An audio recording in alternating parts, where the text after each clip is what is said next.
CPIM ജില്ലാ സഖാവ് EN Mohandas,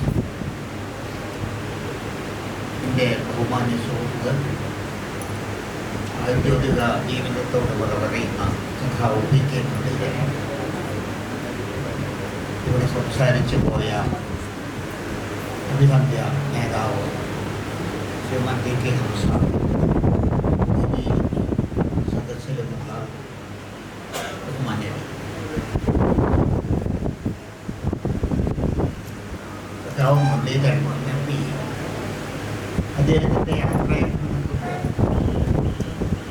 ഇരിക്കുന്ന പലരും സർവീസിലൊന്നും കയറിയിട്ടില്ലാത്തൊരു കാലത്തെ ഓർമ്മയിൽ 1973 ഒരുപാട് വർഷങ്ങൾക്ക് മുമ്പ് അന്നും ഞാനൊരു അധ്യാപകനായിരുന്നു.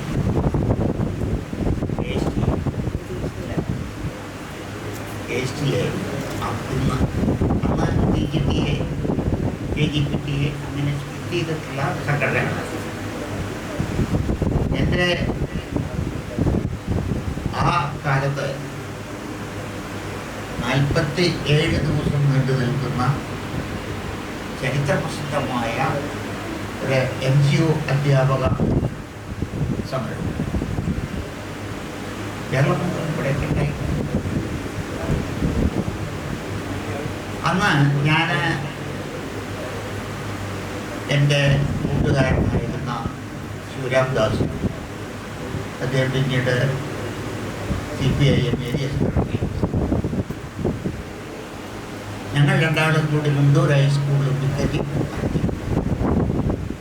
പിക്കറ്റിംഗ് നടത്തിയതിന് ശേഷം പോലീസ് വന്ന് പിടിച്ചു. ഞങ്ങളുടെ അടുത്തുണ്ടായിരുന്നു പോലീസ്. അപ്പം ഈ പോലീസിന് എന്നെ തൊടാൻ അയാളെൻ്റെ പഴയ ശരീരമാണ് പോലീസ് എന്ന് മാത്രമല്ല, അന്ന് എൻ്റെ ഒരു നോവല് സിനിമയായിട്ട് എല്ലാ ചുമരുകളിലും എൻ്റെ പേരിങ്ങനെ തിളങ്ങി നിൽക്കുകയാണ്. ഒരു ജോറായ കാലമായിരുന്നു അത്. അവിടെ നിന്ന് ഞങ്ങളെ കോടതിയിലെത്തിച്ചപ്പോൾ, അതാണ് ഇവിടുത്തെ പ്രസക്തമായ ഭാഗം, കോടതിയിലെത്തിച്ചപ്പോൾ കോടതിയിൽ നിന്ന് ബെയിലെടുത്ത് പുറത്തേക്ക് കൊണ്ടുവന്നത് NMP ആയിരുന്നു. പക്ഷേ പാലക്കാട്ടെ NMP സുഹൃത്തുക്കളാണ് കൊണ്ടുവന്നത് എന്നത് ഈ സംഘടനകൾ തമ്മിലുള്ള ഐക്യത്തിൻ്റെ, നമ്മുടെ മുന്നോട്ടുള്ള യാത്രക്കിടയിലെ പ്രധാനപ്പെട്ട ഒത്തുചേരലിൻ്റെ ഒക്കെ ഒരു ദർശനം. അവിടുത്തെ കാലം കുറെ കഴിഞ്ഞു. പുതിയ കാലത്ത് ഇനി ഞാൻ പ്രസംഗിക്കില്ല, ഒരു കഥ പറയും. എല്ലാവരും അച്ഛൻ കുറച്ച് കാര്യമാണ് കേട്ടോ.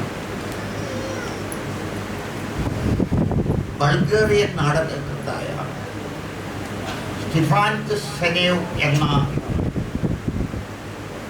പ്രശസ്ത എഴുത്തുകാരൻ തൻ്റെ നാടകമായ the other death of Joan of Arc എന്ന നാടകത്തിൽ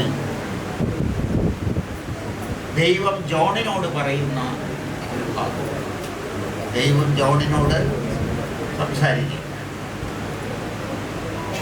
ദരിദ്രനും അധസ്ഥിതനുമായിരിക്കെ ജനങ്ങൾ നീതിയിൽ വിശ്വസിക്കും.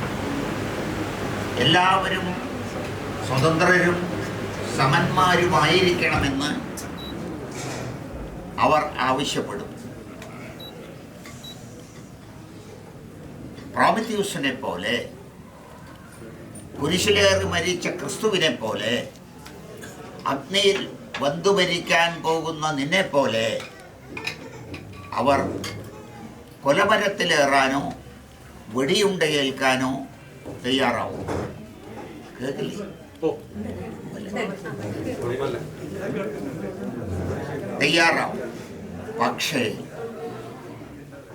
കേട്ടോ സാർ, പക്ഷേ അധികാരം കൈയാളിയാൽ ഉടനെ അടുത്ത ദിവസം അവരെ ശ്രദ്ധിക്കുക. സ്വാതന്ത്ര്യത്തെയും സമരത്തെയും കുറിച്ച് പറയുന്നവരെ അവർ ഉന്മൂലനം ചെയ്യും. സ്റ്റിഫാൻ സെലേവിൻ്റെ വളരെ പ്രസിദ്ധമായിട്ടുള്ള ഒരു വാചകമാണ്. ലോകനാടക സാഹിത്യ രംഗം നമ്മുടെ നാട്ടിൽ എവിടെയും അസഹിഷ്ണുതയുടെ കാറ്റ് വീശിക്കൊണ്ടിരിക്കുന്നു. നൂറ്റാണ്ടുകളായി സഹിഷ്ണുതയ്ക്കും ജനാധിപത്യത്തിനും സഹവർത്തിത്വത്തിനും പ്രസിദ്ധി പെറ്റ നമ്മുടെ നാട്ടിൽ അസഹിഷ്ണുത വളർന്നു തുടങ്ങിയിരിക്കുന്നു എന്നത് ഖേദകരമായ ഒരു സംഗതിയാണ്. മാറ്റങ്ങളെ അംഗീകരിക്കാത്തവരാണ് അസഹിഷ്ണുക്കളായി തീരുന്നത്. സെൻസർ അംഗീകരിച്ച മർസൽ എന്ന ചിത്രത്തിൽ നികുതി പിരിവിനെതിരെ ഒരു പരാമർശമുണ്ട്. വിജയ് സിനിമയാണ് തമിഴിൽ. ഈ പരാമർശം സെൻസർ ബോർഡ് അംഗീകരിച്ചതാണ് സിനിമ. ഈ നികുതി പിരിവിനെതിരെയുള്ളതായ അഭിപ്രായങ്ങളെ അസഹിഷ്ണുക്കൾക്ക് സഹിക്കാനാവുന്നില്ല. അസഹിഷ്ണുത എത്രമേൽ ഭയാനകമാണ് എന്ന് ഇത് കാണിക്കുന്നു. അസഹിഷ്ണുത ഏതു തരത്തിലുള്ളതായാലും അത് ശുഷ്കവും നിരർത്ഥകവും ആകുന്നു.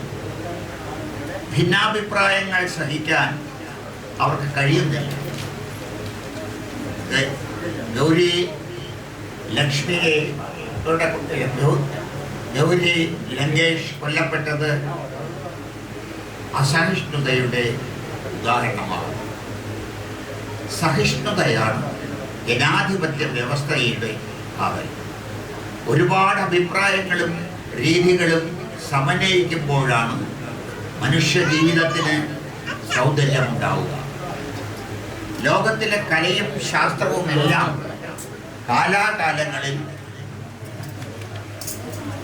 കാലാകാലങ്ങളിൽ മാറുന്നു. ആശയപരമായ വിയോജിപ്പുകൾക്ക് സഹവർത്തിക്കാൻ കഴിയുമ്പോഴാണ് അറിവും ആസ്വാദനവും വികസിക്കുന്നത്. സൃഷ്ടിയുടെ ഭൂമി മനസ്സാണ്. പ്രക്ഷുബ്ധമായ മനസ്സിന് മുകളിൽ സമുദ്രത്തിൻ്റെ ശാന്തത. ഈ ശാന്തതയിൽ നിന്നാണ് കൊടുങ്കാറ്റുകൾ ഉടലെടുക്കുക.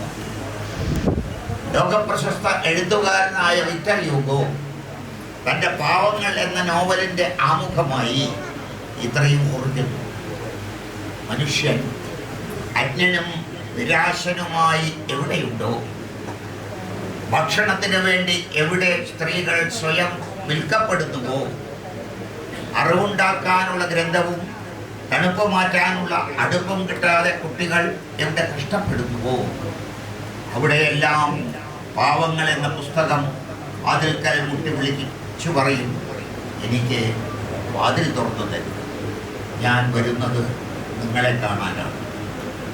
ജലത്തിലെ പരൽമീൻ പോലെ മഹാഭൂരിപക്ഷം വരുന്ന ദുഃഖിതർക്കും ദരിദ്രർക്കും വേണ്ടി പ്രവർത്തിക്കാൻ പ്രതിജ്ഞാനിർഭരമായ ഒരു മനസ്സാണ് നമുക്ക് ആവശ്യം. സഖാവ് മുരളീധരന് ഒരു സുഹൃത്തിൻ്റെ എല്ലാ മംഗളാശംസകളും.